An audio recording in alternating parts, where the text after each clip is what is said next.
So the idea or the concept of the book is it is a daily reader. It's designed to be read one page a day, basically 5 minutes, and it has a key concept and a takeaway. And if you apply that, then you can achieve a higher level of success over time.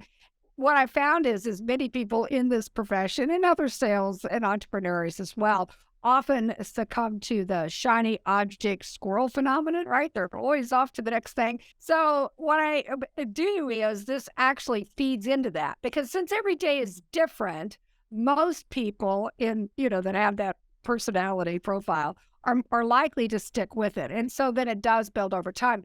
It actually also applies to this law called Parkinson's Law. I don't know if you've ever heard of it. But the concept is that by limiting and restricting time, you can become more efficient and effective. You found the Real Estate Law Podcast. Because real estate is more than just pretty pictures, and law goes well beyond the paperwork and courtroom arguments. If you're a real estate professional or looking to build real estate expertise, then welcome to the conversation and discover more at realestatelawpodcast.com. Welcome to the Real Estate Law Podcast. We have another excellent episode for you, Rory. We have a great guest today who's going to talk a lot about how to achieve a higher level of success by investing 5 minutes a day in your real estate business. Do you have 5 minutes, Rory? I have a little bit more than that, so maybe there's a little bit more that I can do. But I'm very excited to have her here today because I have a lot of questions about ways that realtors can build like a sustainable, strong business for themselves, and how groups and team leaders can put together effective teams in real estate. So those are two things that I very much want to ask her today. But Jason, we have kind of a big deal here today. Yes. The introduction? Yes, I know. We have a big deal from outside the DC area. We're not going to talk politics in this episode, I promise. But we do have a coach, author, podcaster, investor, and my favorite title that you have, Karen, is Mega Agent.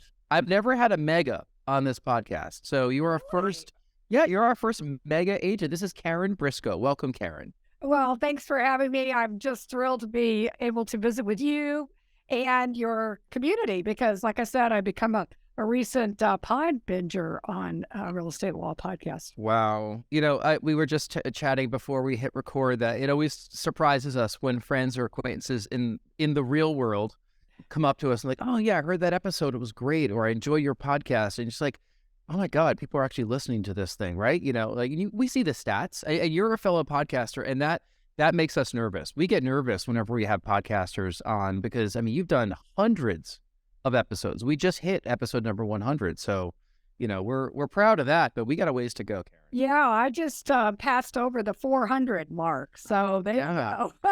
I heard that, the 400 mark. Well, what is your success in podcasting? We'll start with that, your longevity of having 400 episodes.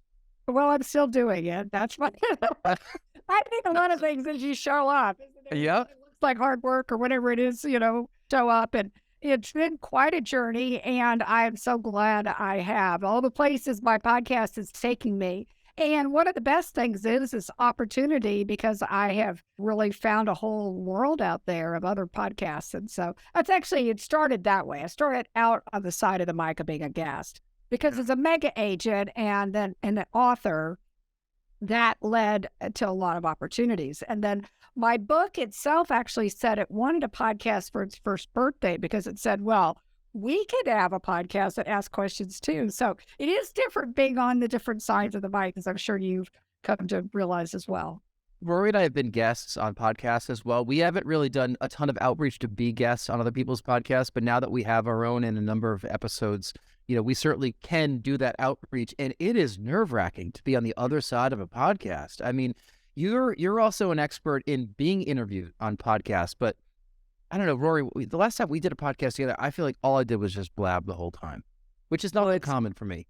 Well, it is. You have to remember that the hosts there are trying to kind of guide you and push you along to get some good information out of them. But this is why I always say, Jason, you make a terrible deponent. If you ever in a deposition, they would ask you, what's your name? And then 3 hours later, they'll have all the information they could possibly need about what happened. So that's not how we do that.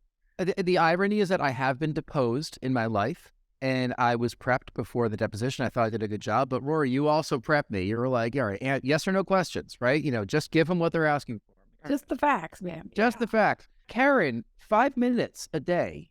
Let's start there. We only need 5 minutes a day for success in real estate. How? I have 5 minutes. I have an hour. Will I be 12 times more successful if I actually put in the 5 minutes 12 times? Well, what happened is I, as a successful mega agent, and many people come to me and say, I want to achieve at a higher level, but they said they didn't have enough time. And so I said to them, well, do you have 5 minutes a day? And everybody said they did. And I said, okay, so the idea or the concept of the book is it is a daily reader. It's designed to be read one page a day, basically 5 minutes. And it has a key concept and a takeaway. And if you apply that, then you can achieve a higher level success over time. What I found is many people in this profession and other sales and entrepreneurs as well often succumb to the shiny object squirrel phenomenon, right? They're always off to the next thing. Oh, there you go. So what I do is this actually feeds into that, because since every day is different, most people that have that personality profile are likely to stick with it. And so then it does build over time. It actually also applies to this law called Parkinson's Law. I don't know if you've ever heard of it, but the concept is that by limiting and restricting time, you can become more efficient and effective. Because what often happens is people say, I'm going to take this course or read this book or go to this training. And then because they really don't apply what they did, it doesn't have any impact. So when you limit it, oftentimes it could have more impact. So that's where the 5 minute success came into play. And then since the book came out in 2016, I've had a lot of opportunity to become a productivity expert because I've learned a lot more about how people habit formation and how people apply and how they learn and grow and become better than before. And so it's really been quite a journey. That wasn't my intent in the beginning. My intent was to write a book that would combine the concepts that I had learned to become successful, and many people have applied them, but in a new format that would be a way that people would be more likely to read it and stay with it. Rory, what do you think about that strategy? The one page a day, taking one fact away or one tip a day? I mean, I've definitely been guilty of the opposite, and I've seen other people do the same, where you try to absorb way too much information. You have a life-changing conference that you go to and you want to implement everything right away, but you don't, because really it's not about adopting a new system or one other tool. It's about really building up a sustainable business. And, I've been guilty of falling for that myself. And I've also taught agents in my office things I thought were incremental, but you don't give them the time to implement them, and then they're on to the next thing. So I hear what you're saying there. Take a little bit of time every day to work on your business and to grow your business and to take something new. So I very much hear that. I have a question for Karen, because I've been to a number of conferences over the past year or so. So Karen, just background on me, I left my W-2 job last year when they told me that I had to leave. And I was like, that's fine, because I have all these short-term rentals and we're going to scale this up. And real estate's the better way anyway, isn't it? Real estate. Absolutely. Absolutely. It's never happened to you. It is. Yeah, us too. So I said, I'm going all in 12, 18 months, see how it goes, invested in a mastermind, invested in myself, going to conferences. And you've spoken at conferences. I mean, you're on the main stage of these conferences. So you're one of the people that we see, and we're diligently taking notes out of the audience, right, as to what to do. And what I've found, and tell me if this is a good strategy. The last conference I went to, I literally wrote down the name of each speaker that spoke each day, just to remind myself of what they spoke about. I didn't have to take a ton of notes about what they spoke about, because I got recordings afterward, but that reminded me what they spoke about. Then I took one page of notes of literally, I wrote down the thing I had to do with each thing. And then I looked at it after I got home, and I acted on a couple things immediately, and a couple things I put on my B list, and then I worked into the rest of my schedule for the rest of the year. But I acted immediately. I did things that I learned at that conference that were either quick or impactful. And that's what I found. Rory asked me, what are the takeaways I have of each of these events I've gone to? And if I have, all I need is one major life-changing takeaway, and it was worth the investment of a couple $1,000s and a couple days of my life to do. What do you think about that? Absolutely. And what I found, and this is goes to the what is became the structure of the book, because my publisher was like, "That's great. Every day's different." I hear your, but there should be core concepts. And so what you could do is you could say, okay, it's going to fall into some of the core concepts. So the core concepts in the book are the first one is commit to get leads. So that's business development, prospecting, lead generation, right? Everybody needs a lead. And before they have anything to do, it'd be entrepreneurs, real estate professionals, law, title, all the professions, dentists, churches. And so you could put it in that bucket. That's one bucket. And that's one of the buckets that's in the book.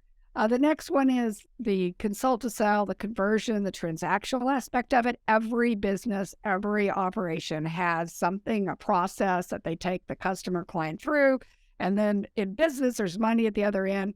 Well, actually, in nonprofits, there's money at the other end too, where they, right? So then there are these principles of scale leverage systems, what I call connect, build, and grow. So that's a bucket on how do you work on your business? How do you take things to the next level? How do you create something that's sustainable? And then what I find is there's also a mindset motivation component to it, which I call success thinking, activities, and vision. And so that is what is that keeps you going, right? Or inspires you to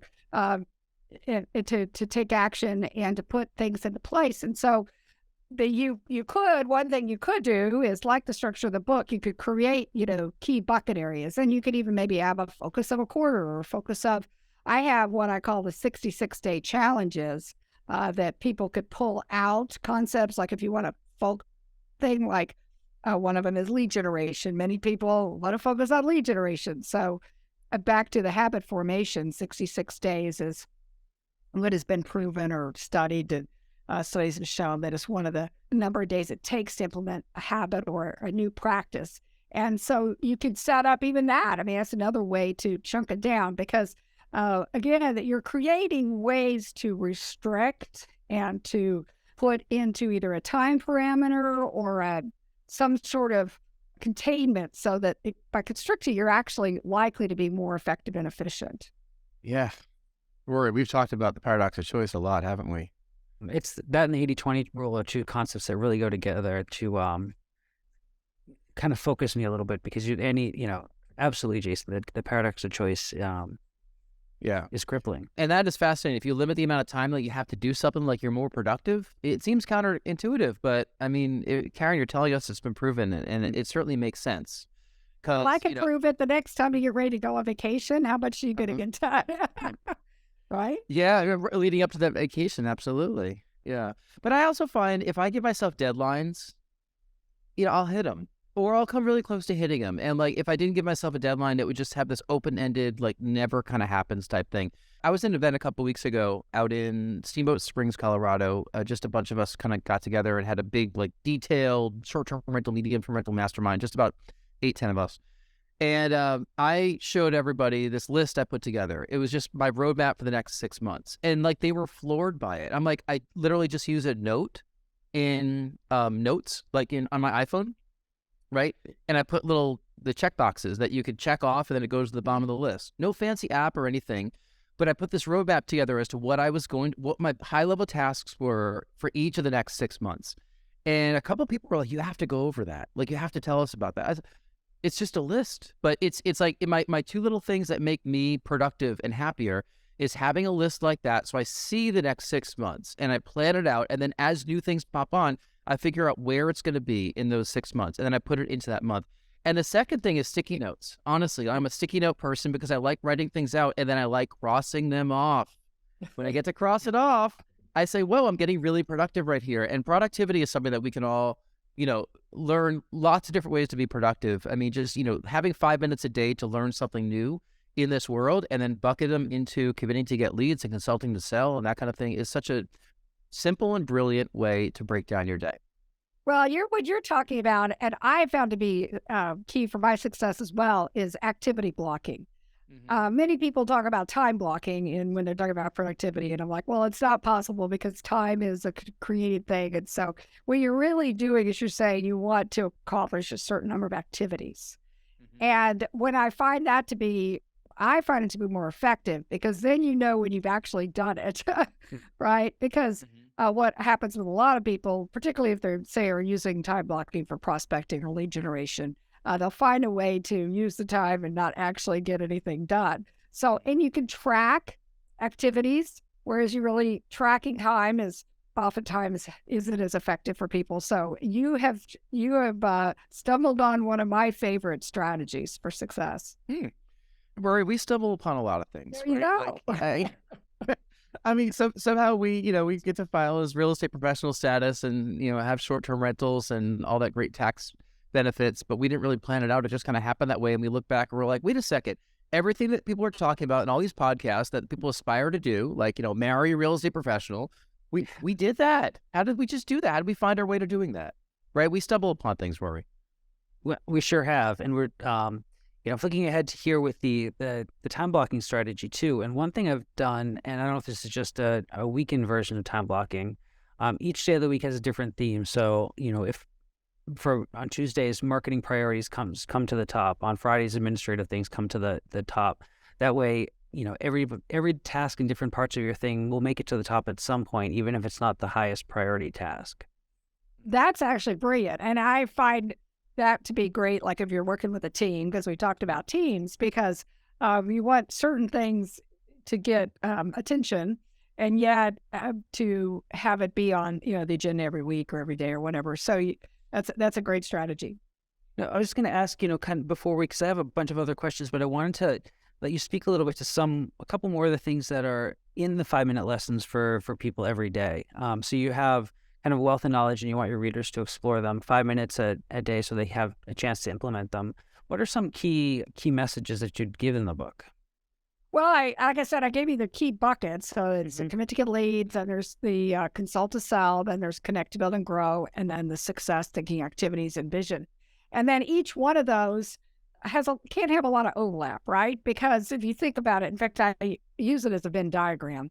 If you think about it, a lot of times what you're doing as lead conversion is also can be a key aspect to building and growing, a build business. And so when they have more than one area of emphasis, then that's when you can really create more scale in your business. But one of them you mentioned is the activity blocking. The other one is the idea of the 66 days, because many people in this world of habit research, the reason why 66 days has become one of the main rules of thumb, if you will. So the first 21 days, what we find is many people, they're starting a new habit or a new practice. They will really be enthusiastic, right? I mean, think about somebody who gets a Peloton. They're like all over it on social media. What happens at the next 21 days or the next, 3 weeks or so, people start to actually go through this evaluation process of, do I really want to ride that bike every day? Many times can refer to that as the dip, because as Seth Godin said, many times people go through a dip. And the idea is, if it's something you want to achieve in your life, you keep powering through the dip, right? You may evaluate it, but you should be powering through, because on the other end of that 3 weeks, 21 days, and 66 days is often where people start to experience the benefits of it. And so what we want to do is we want to get people to get enough momentum, and they get to the dip, they get to the other, the other end. And the thing is, though, truly, if it's a habit for your business and your life, it's designed to sustain after the 66 days. So the idea is to give you the tools to get you through, put it into practice. Just, for example, the obvious one is brushing your teeth. People don't stop brushing their teeth once they put that into practice. But one of the best illustrations of this is the one, and now I'm going to have a little bit of a brain freeze, but there's a story of one of the comedians who was asked about how he wrote jokes, and he said he just literally got a calendar, and every day he would check off the calendar. So there are lots of great strategies to get you through those momentums. The idea is to build the habit, because as you build the habit, then it will propel you forward too. Mm-hmm. And those dips happen in whatever we're doing. If you're a real estate investor and you can't find deals or can't find leads, or you're not getting your offers accepted, We kind of went through a little bit of a dip operating our short-term rentals. We happen to have our slowest months in March and April. So March and April are just kind of where our properties are. So that's our dip, revenue-wise. The Northeast it's hard to visualize the summer sometimes, like when there's so much snow on the ground. So, unless it's a high demand property, that's definitely going to get booked in the summertime. A lot of the summer bookings are happening, much closer to the arrival date these days. So, it's like you have to just have that mindset of powering through what might be a bit of a slower time. And then you see the light afterward. Like, for example, this month, it's just been bonkers, the amount of reservations that we've gotten now and in the future. And we made some adjustments, and the adjustments certainly have helped. And I think that one question I have about those dips, the enthusiasm in those first 21 days, everyone is so gung-ho posting on social. When you hit the dip, like what's your advice as to not to give up? Like, how do you power through it? Well, I think that because if you have this commitment to what you see on the other end, that is where most people want to continue. Also, if you put into practice the habits, the activities, then the activities and the habits will also help propel you through. Like, for example, if, the Peloton example, right? I mean, if you say, okay, I'm going to do a certain number of classes a week, and you put it on the calendar and you schedule it and then you commit to those, then you're more likely to get through those lulls. And in the real estate business, certainly it is a very fluctuating business. I mean, we have the seasonal nature of it, and then we have the, right now everything is back to real estate. I mean, every time the Fed, sneezes. So the thing I always say is what I can do consistently is lead generate, right? So that can help smooth out the roller coaster of the business. Is that if what you choose or you commit to do in terms of your activities will be, that commitment will be there whether or not what is coming out on the other side. Because what I found is that it may not happen exactly, I call it matchy-matchy. It may not happen exactly matchy-matchy, like you do this and then that will happen. But if you're putting out that energy, I know there's a lot of talk about the law of attraction, but I think there's an energy to putting your actions into the world. And then when there is an opportunity, then it's going to find people that are out there actually doing the work. Does that make sense? Without sounding too woo-woo and hokey? Absolutely. And take that directly into real estate in a concrete example. I work with agents and teach them the value of establishing connections and maintaining relationships, and then some guidance on how to do it. And a lot of new agents start off very excited about it and hit good habits right away. But a lot of these habits are meant to get us business next year or years from now, or really unpredictable times. But yet the work of maintaining the relationships is constant.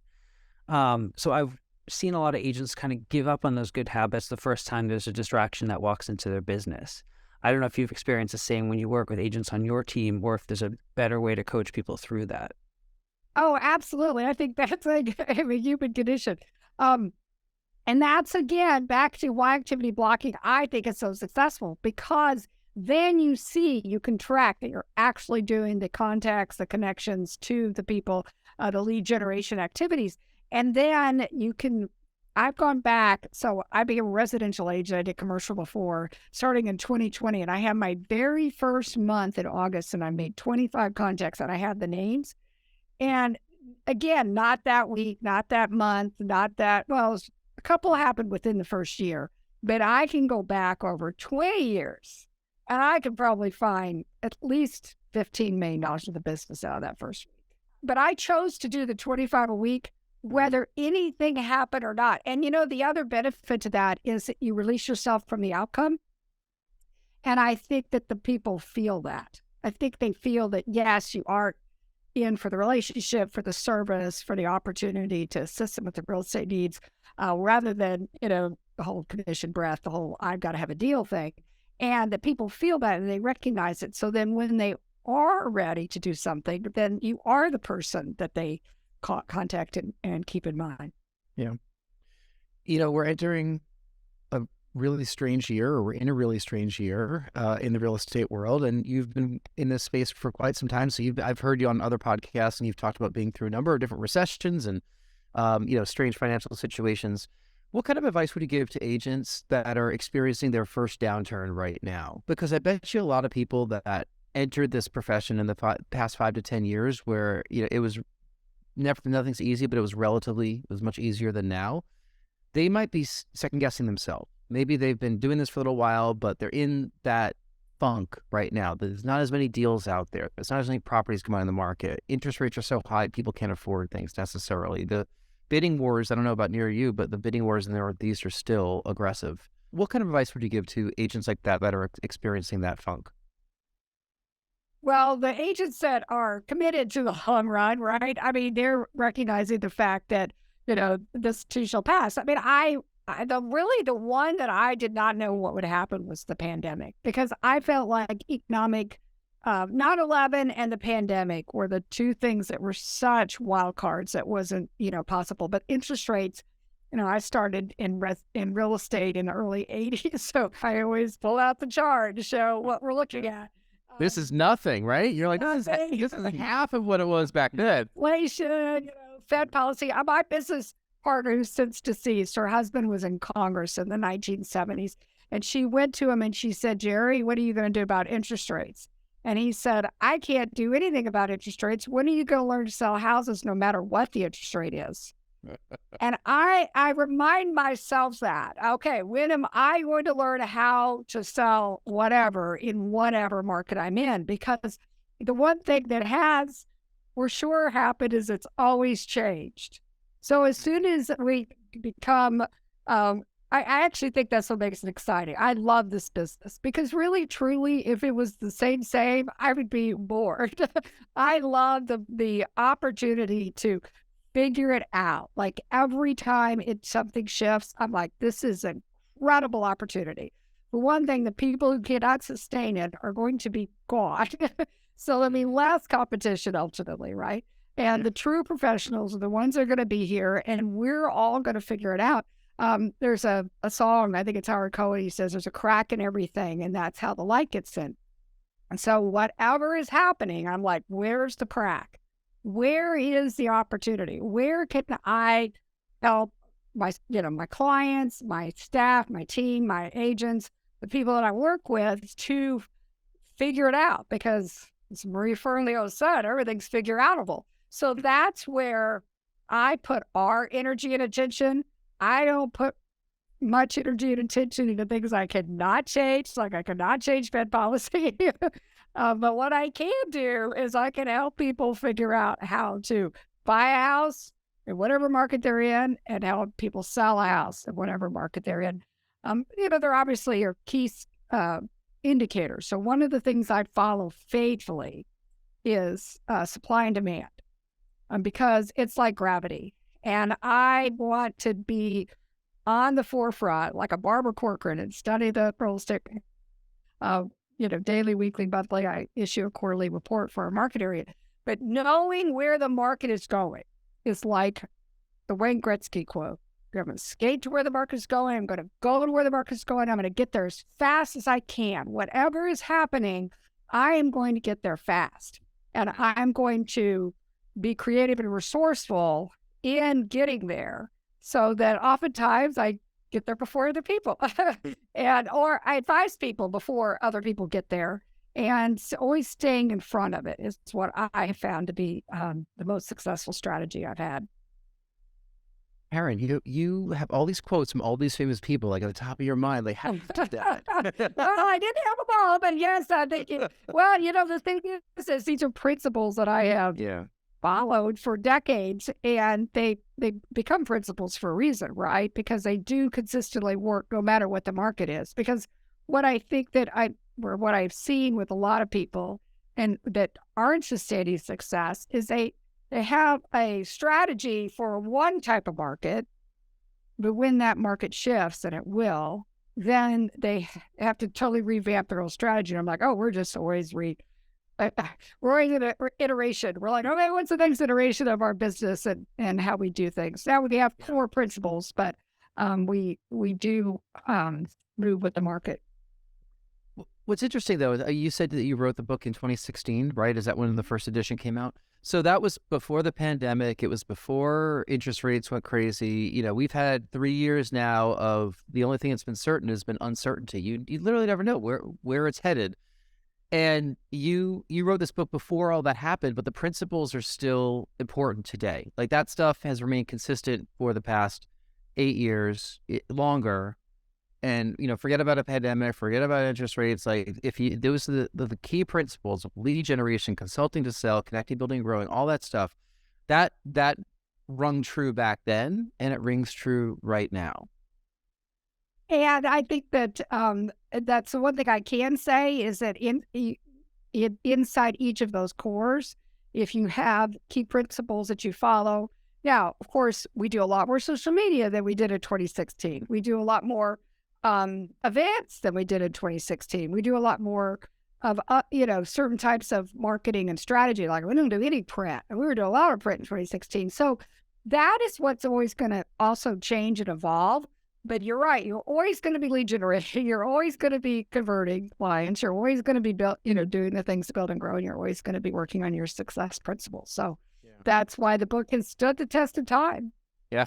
It's like, it's like Rich Dad, Poor Dad, right? It just still is true today. Rory, any final thoughts for Karen before we get to our final questions? The other part, we've hinted on the fact that you're on a team, and I just wanted to ask if you have any advice to real estate brokers like myself out there who are looking to grow teams, recruit the right agents, and to be able to support them and train them with the materials that they need to grow a sustainable business. Well, the ones that I have found that have achieved success are the ones that have a growth mindset. And that because it is always learning and growing and becoming better than before business, those are the ones that are going to achieve a high level of success, and also the ones that have, the best can-do attitude. Because the ones that think, okay, what's in it for me? Then I'm like, oh wow, that's not going to go very far. So I want to when I look for those things, and then in terms of the coaching and the training, I do have a coaching program, life coaching for mega agents and those who want to be, and then obviously coach on the 5-minute success principles, because as Jason mentioned, those are core to really all businesses, if you think about it. I mean, and so if you, for me, when I coach to those principles, then they get the building blocks, because again, the markets are changing so rapidly to be able to help somebody to grow into being a successful agent, they have to have those in place first. I have to say, our final 3 questions that we ask of all of our guests, Karen, not all of our guests are renowned speakers on stage and authors. So these questions might feel a little weird because they're what you do, but I'm going to ask them anyway, right? So why don't we ask these questions, then we'll get to know you a little bit better, and then we will learn where people can reach out to you. First off, if you can get on stage and talk for half an hour about any subject in the world with zero preparation, what would that be? Oh my goodness. I have had an opportunity to do a lot of it. The idea of time, I find that to be so fascinating because, Albert Einstein said time is relative, and it is. And people, the way they view time has so much to do with what they're actually doing, right? And so I have so much to share about how people can achieve higher level of success by focusing their time and energy. And really, it's truly energy is what sustains success. It's not time. So help people see that from a different perspective. That was such a layup question because you're a speaker, so you could do this as well, right? All right, the gotcha right here. Okay. All right, here's a hard one. All right, number 2. Tell us something that happened early in your life or career that impacts the way that you're working today. So my father was an entrepreneur, and his space was restaurateur. And I saw that I have a lot of his entrepreneurial spirit. So that is truly ingrained in me. What I saw, though, was the capital requirements for something like restaurants and the factors that go into sustaining success over time. And I decided early on that I wanted what I would be involved in early on was being an agent, because if you think about it, you don't actually own anything. You're helping other people. You're an agent for their real estate needs. What led to my next is the investing in real estate, because the passive income that comes from, and we could go down a whole, as you said, the cost segregation and all of the benefits, particularly for people that are have real estate classification. So what I started out then became my next passion, and continuing my next passion, and then the helping people from them grow their own business their business and their life. But it came out of what I saw happen with my father, because there was a lot of things he did really well, and there were a lot of things that when interest rates in the 80s, hit those the 20s, it was not possible to sustain a business. So I have created a business that takes those things into consideration. Yeah. It's great that you had that lesson and the entrepreneurial spirit that's in your DNA, and then you helped evolve it into where you are now. Final question we have, besides the book that you have written, Real Estate Success in 5 Minutes a Day, that maybe you read for 5 minutes a day, what else are you reading or listening to or watching these days? So I continue to be a fan of Hal Elrod and the Miracle Morning, in the Miracle Morning community. Hal has endorsed all my books, but the principles that I apply and of the Miracle Morning with the morning routine is something that I sustain through his community, and he has a podcast and his books, because I have found it to have so much impact on my life and the people that apply it. And so I always want to give a shout out to Hal. Yeah. We hear Miracle Morning frequently from, not as the one that people cite, but a lot of people that we know follow the Miracle Morning as well. And I see them posting about it, and, they talk about Miracle Morning. So, Rory, I should do that. I mean, I'm the morning person, right? I'm super up early. I don't know why I don't do the Miracle Morning officially. I have my own little Miracle Morning. You do the Miracle Morning, you just don't necessarily follow the steps that Hal Elrod sets out. I know the steps that he sets out, but you don't do it. I'm sure I get up after both of you. What time do you get up? What does you do in the morning? Well, I'm up around 5:30. I was not a morning, made the commitment to write my book. And I had, as the classic, I don't have enough time to write a book. And so I had discovered this time hack of getting up an hour early based on the daylight savings time. I tell people they can time hack anytime they want. They get on an airplane, they time hack their body all the time. So that was such a game changer for me. So I kept it into place, and that is really the energy of the day with the Miracle Morning, and the habits that I have set up have totally been a game changer for my life. Right. So one takeaway I have, I'm going to look at that Miracle Morning again. I'm going to put on my roadmap for this year and see if I want to subscribe to that. And then, of course, I'm going to look at the Real Estate Success in 5 Minutes a Day and learn one new thing every single day with each page. Karen, where can people get a hold of you if they want to learn more about you, see you speak, buy a house from you, list their house from you, like all this fun stuff? All the things. So it's really easy on the what I call my creative endeavors, the 5 Minute Success. So it's the number 5. So that's easy to remember. There's a website. You can find me on Amazon. I have 4 books now, and all of them are also on Audible. And the podcast you can access on the website as well. The real estate side of my world, my main hustle, is if you Google Karen Briscoe, I think I take up the whole first page of Google. But I'm in the Northern Virginia, Washington, D.C. metro region. My team is known as the HBC Realty Group at Keller Williams. But again, if you Google Karen Briscoe, you will probably find me. Oh, yeah. I can attest to that. It was very easy to find you when I Googled Karen Briscoe. One last question. Did you get to read your own audiobooks? I did not. It is really talent to be able to sustain that level of reading. I have great respect. I read the introduction and I was exhausted. So I did hire talent. A friend of mine, Julie Riesler, is a voice talent, and she read my books. And that was something, side note, I wasn't committed to doing, and have found that the audiobooks actually outsell paper. Because if you think about my, avatar, I know you all talk about the avatar, and my avatar is real estate agents. Well, what are they doing? They're actually out on appointments, or they're going for a run or whatever. I mean, you don't have time to read a book. Right. Physical. I asked you that question because someone that I just encountered who wrote a book for Bigger Pockets, I asked if this person read the book in the audio version and was told that, I won't even say gender, this person auditioned but didn't get the gig.